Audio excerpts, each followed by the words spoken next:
Well, welcome back to the channel, guys. If you haven't already, subscribe and ring the bell, and let's see what's going on this time. Traveller woman leaves her husband and wants the look. John, did you ever hear the saying, get the London look? I did have the London look before, but no, this is the louder look. Going off my road, I'm going back to McCann. You know, to my own breed, like you says, your breed. Told her to go back to her breed. I don't know what's happened. The poor little kids in tow. They're the ones that suffer, guys. Going back to my breed. I'm going back to my breed, and I'm losing this look. Getting the London look, mate. Going back to the McCann look. This is the She's got the duck lips and she looks pretty tired. She probably drinks. boo that you made out of me. I'm my children's life. I'm going to shock you. I bet you that was an alcohol-fueled breakup for sure. You know, people will put in the effort and really want to love somebody, but, you know, if there's issues that aren't being resolved, they're going to catch up with you in the end. Get it fixed, guys. Get it fixed. I guess when your relationships come to the point where you're getting angry, I only get angry and that's it. If somebody makes me angry, I tell them to go, and I mean it too, because if they're not willing to sort shit out, and you've asked them to, and they've got you to the point where you're just fucking psychologically exhausted, I give in after that. I really... Subscribe, ring the bell, share and comment. You thought that once you finalized your divorce, that was going to be the end of all of your marriage. This is heavy, this one, guys. I legit thought that when I got divorced, that it was over and that we would automatically move into a new phase of our life. I gave him everything that he asked for. He met someone else, decided that he wanted to be with her. I did not fight it. I didn't fight the separation. I didn't fight anything. I did not fight not one thing. I said, listen, if this is the person that you want to be with, and we have been married like 20 years at that point. Sad. I said, if this is the person that you want Very to be with, sad. I'm going to let you go. I'm going to let you go and be with her. This is what I need. He gave me everything I asked for. I said, okay, I'm giving you everything you asked for. You're giving me everything I asked for. We're just going to move on. Little did I know that that was going to move into a next phase of the relationship. What? I think we moved into a phase where he hated me. From the time that he met her until the time that we were apart, it was about 3 weeks. Goodness. So my marriage fell apart like within a month. And I told him, I'm not doing this. I'm not competing with another woman in the streets, some random, for my husband's attention. So if you 100%. think that you want to be with her, I'm going to let you go. Goodbye. And I Yeah, was goodbye. dead ass serious. So within a matter of a month, 20 years worth of marriage was over. Oh, that's sad. And I think for him, he moved into a phase where he hated me because he expected something different from me. No. I think he expected me to fight harder for the... See, this is the thing. There is no fight anymore. And maybe it's the nonchalant attitude that causes men just to go away, really, in a way. I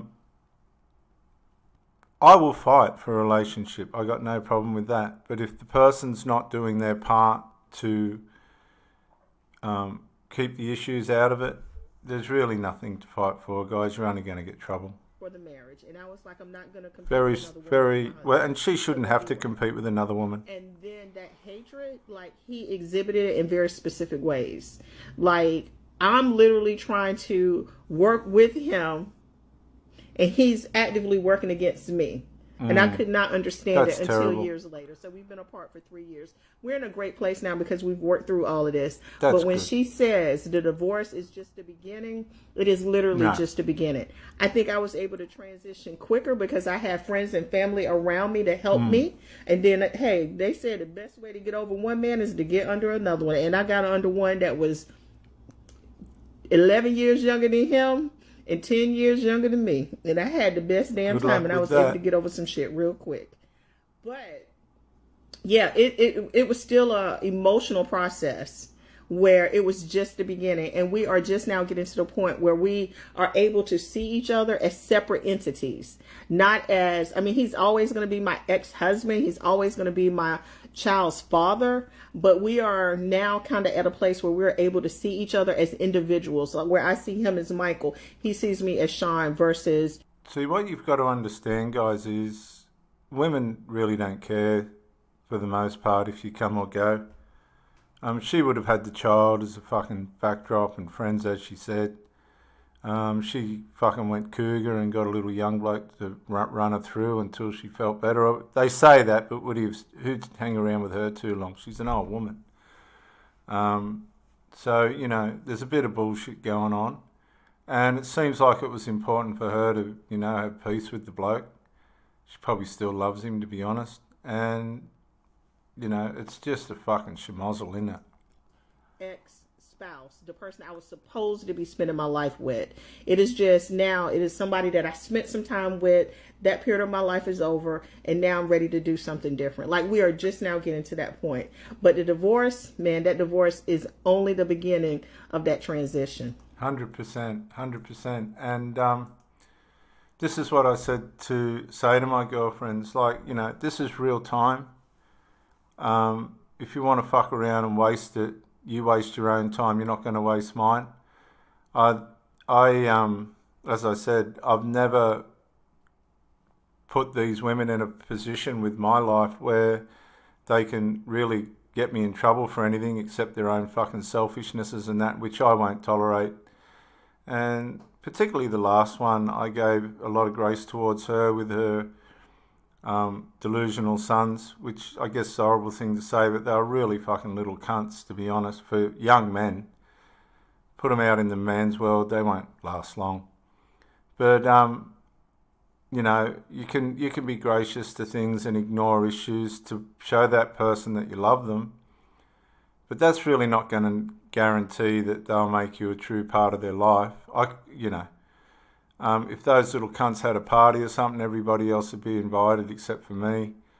And that's not the nature of our family. We're never cruel to people, but gee, there's some fucking cruel people out there. And what they do to their mothers, it's absolutely fucking disgraceful, guys. Terrible.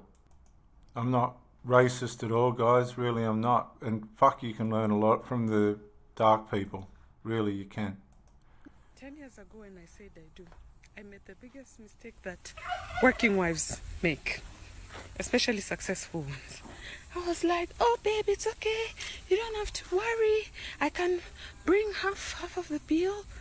And slowly, I trained my mom to always expect 50% of my pay bill.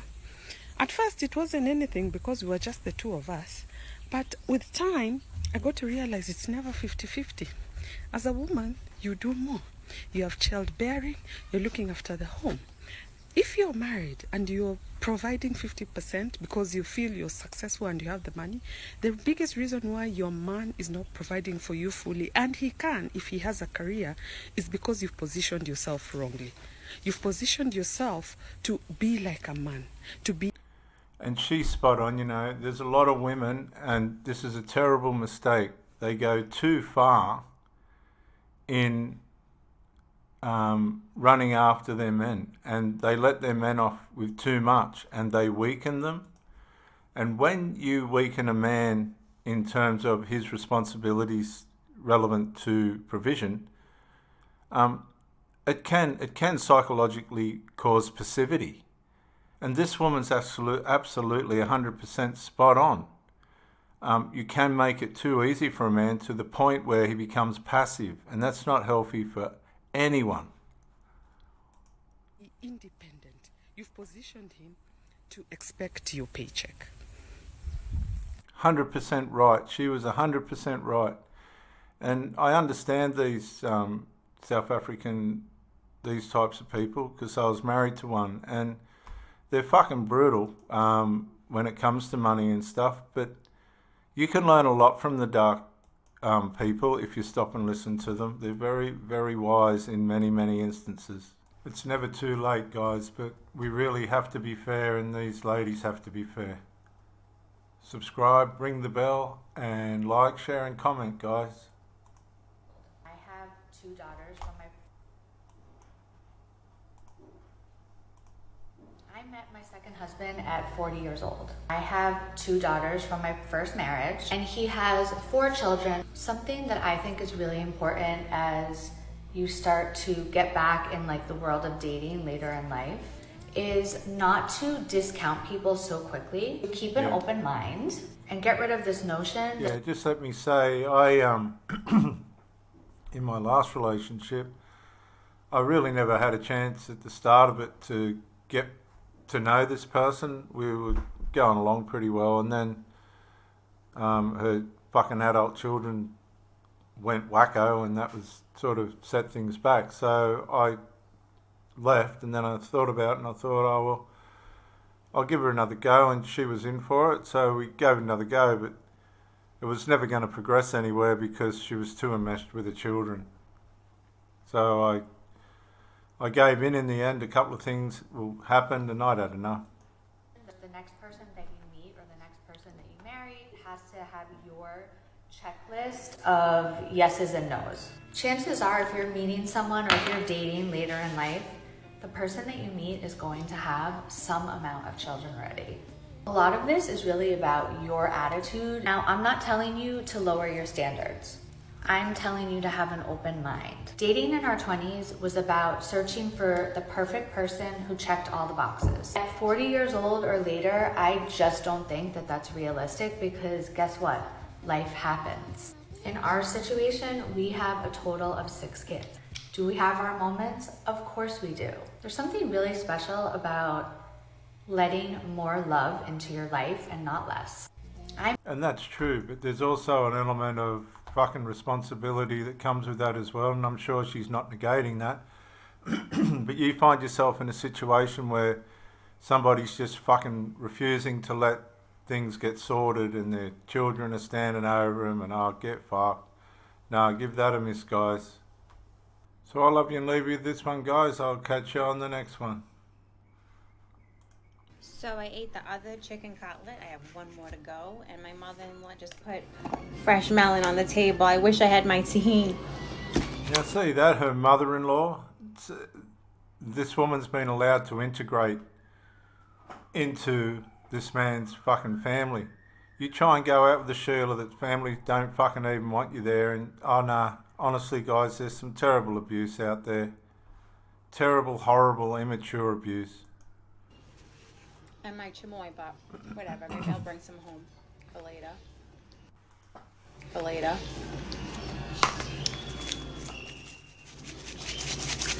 Someone asked me how Joey and I met.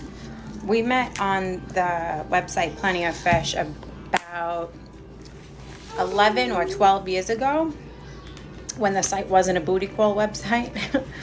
So I actually didn't really like him that much at first until we started hanging out maybe 3 weeks into our friendship. Then, you know, we really clicked after that. And then ever since then, so I don't know, 12 years later, we got a baby together and we're happy. Good on you. What a good way to end a story. Fucking, I wish there was more of it. Oh well, this is Pro Bricky on the Pro Bricky exclusive YouTube channel. We'll catch you on the next one.